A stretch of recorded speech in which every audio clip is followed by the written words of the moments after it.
the eggs thing I think is actually hilarious because I think it's a big self-own, admitting that they are in fact losing on every single front. So what is the left doing? They're like, well, Trump's been in office for 6-7 days and he hasn't lowered the price of eggs. So like, I'm sorry, but if that's what you're clinging to and you spent the last 4 years defending how high the price of eggs has gone, I think you should sit this one out. But let's go ahead and play the clip. It looks like, yep, clip 101. This is Karoline Leavitt setting the record straight. Egg prices have skyrocketed since President Trump took office. So what specifically is he doing to lower those costs for Americans? Really glad you brought this up, because there is a lot of reporting out there that is putting the onus on this White House for the increased cost of eggs. I would like to point out to each and every one of you that in 2024, when Joe Biden was in the Oval Office, or upstairs in the residence sleeping, I'm not so sure, egg prices increased 65% in this country. We also have seen the cost of everything, not just eggs. Bacon, groceries, gasoline have increased because of the inflationary policies of the last administration.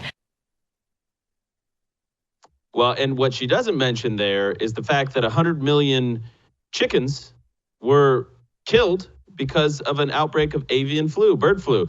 So the whole point here is these are adversarial media. We get it. They're going to try and play gotcha games with her, but there's really no gotcha to be had. The price increase that you're seeing in eggs right now was a process set in motion by the previous administration, both inflationary pressures and spending, but also because a lot of birds have been killed that lay eggs. Therefore, the supply has gone down, the price is going to go up.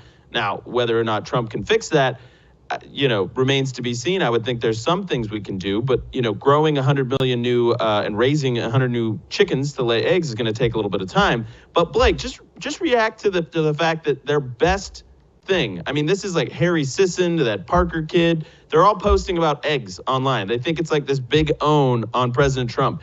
Is that really all they have? Yeah, it's definitely a retread. They just have to dig up. Well, it worked on Biden. But contextually, the reason it worked on Biden was a few things. It worked on Biden because Biden very obviously did stuff to cause massive inflation. He let 1 million people into the country. He continued COVID lockdowns while continuing to give tons of stimulus to try to offset it. And then, most importantly, the Biden administration massively lied about it. They said all of 2021, there's no signs any inflation is going to happen. Definitely not. Ignore what all of your friends are saying. Ignore the menus at the restaurant. They just lied about it for ages. Then they belatedly admitted it was happening and then passed a bill that they called the Inflation Reduction Act that did nothing to reduce inflation and was, in fact, a bunch of additional spending. So the reason it worked on Biden was that everything in his terrible administration came together to force this giant inflation narrative.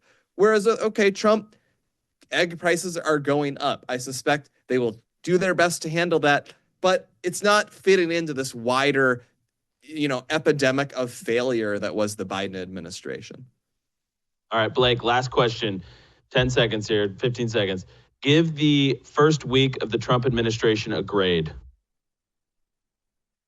Honestly, I'm just going to say 10 out of 10. They came out, they did the stuff that I wanted a Trump administration to do in its first week. They have done. I can't confirm it's all going to work out long term. We'll see on birthright. We'll see on deportations. But they are doing what I wanted them to do week one.